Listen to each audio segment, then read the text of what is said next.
Iran versus Israel, a real war?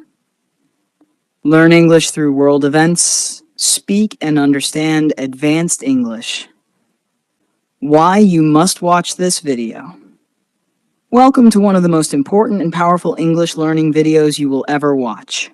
Today, we're going to talk about a real, ongoing conflict between two powerful nations, Iran and Israel. This is more than just a news story. It is a real-time geopolitical crisis that has the potential to reshape not only the Middle East, but the entire world. This video is not just for watching. It is your language classroom, your global awareness session, and your speaking lab, all in one. You will learn how to talk about real global issues in fluent English, powerful war vocabulary and expressions, how to understand international news in English, and how to speak about conflict, peace, and diplomacy like a native speaker.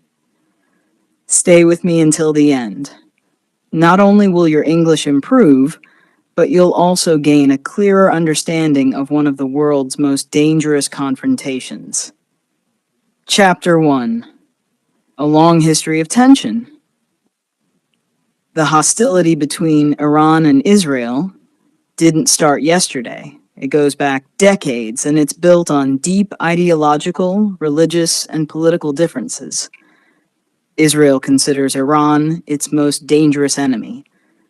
Iran, on the other hand, refuses to recognize Israel as a legitimate state. Instead, Iran calls for the liberation of Palestine and supports armed groups that oppose Israel's existence. This situation has created a permanent climate of fear, suspicion, and preparation for war. Iran supports Hezbollah in Lebanon and Hamas in Gaza, groups that Israel views as terrorist organizations. In return, Israel frequently conducts covert operations, cyber attacks, and air raids on Iranian interests across the region. What we are witnessing now is a conflict that has evolved into a multi-layered shadow war. Chapter 2. The shadow war turns into open fire. In 2024 and 2025, things got worse. Israel intensified its military strikes in Syria, targeting Iranian weapons convoys and missile bases. Iran responded with a series of drone and missile attacks. Some were intercepted by Israeli defense systems, but some reached their targets. Each attack was followed by retaliation, and each retaliation led to further escalation. It became a cycle of violence with no end in sight. What began as a quiet, under-the-radar conflict is now a potentially explosive, direct confrontation. The international community is worried. Why? Because both Iran and Israel are highly capable military powers, and if they engage in a full-blown war, the results could be catastrophic for the entire region. Chapter 3. What makes this conflict so dangerous? Let's be honest, the world has seen many wars. So why is this one so dangerous? There are 3 key reasons. 1. Geographical location. The Middle East is already a volatile region.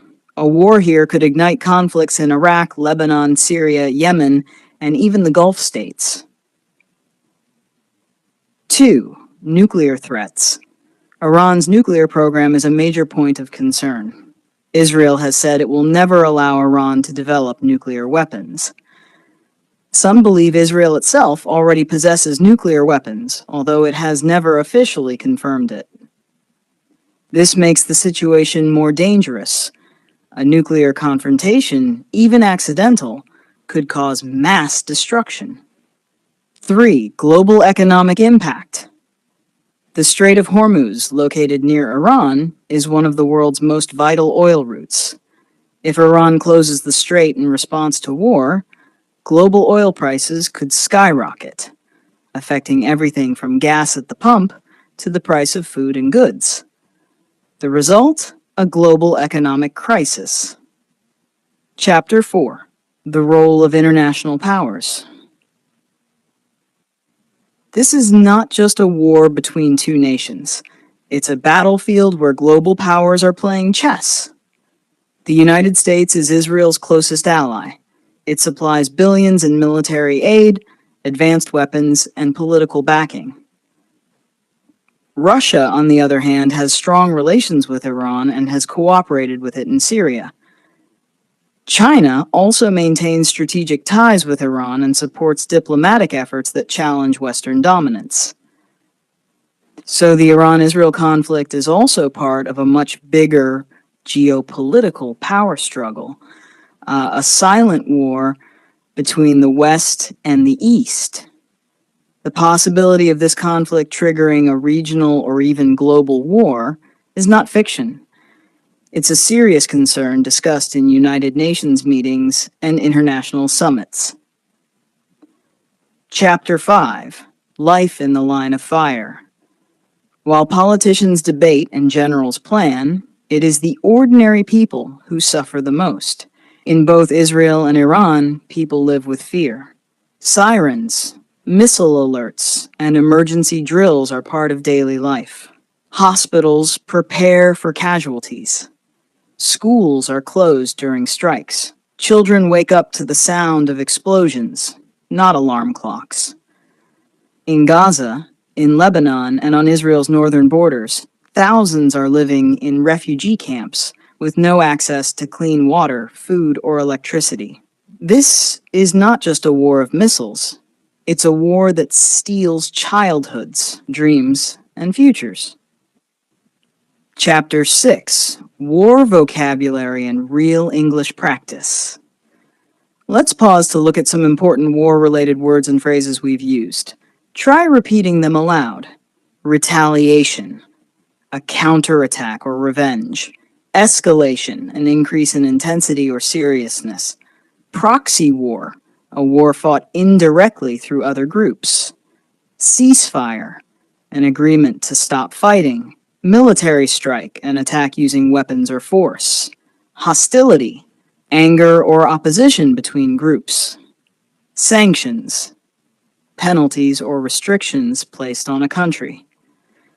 Diplomatic ties, official relationships between governments. Missile defense system, technology that intercepts enemy rockets.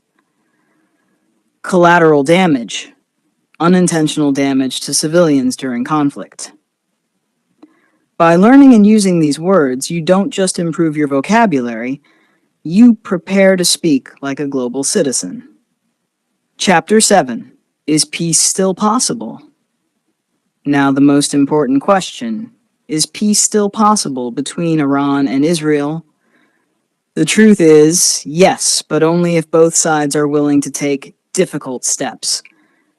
Peace requires honest dialogue, respect for international law, a willingness to compromise, global pressure to de-escalate, and above all, the recognition that no one wins in war. The longer this conflict continues, the more lives will be lost. Peace may not come easily, but history has shown that even enemies can find common ground if the will for peace is stronger than the desire for revenge. In conclusion, what you learned today. Let's review what this video gave you. A complete understanding of the Iran-Israel conflict. Dozens of advanced English words and phrases. Real examples of how to speak about war, politics, and peace. Listening practice with a clear, fluent, natural pace. Motivation to become a more informed and capable English speaker. This is not just an English video. It's a bridge between language learning and real-life understanding. Thank you for joining this powerful lesson. If you watch till the end, you are not just a learner. You are a thinker, a global communicator, and someone who wants to speak English with purpose and intelligence. Keep learning, keep speaking, and never stop understanding the world around you in English.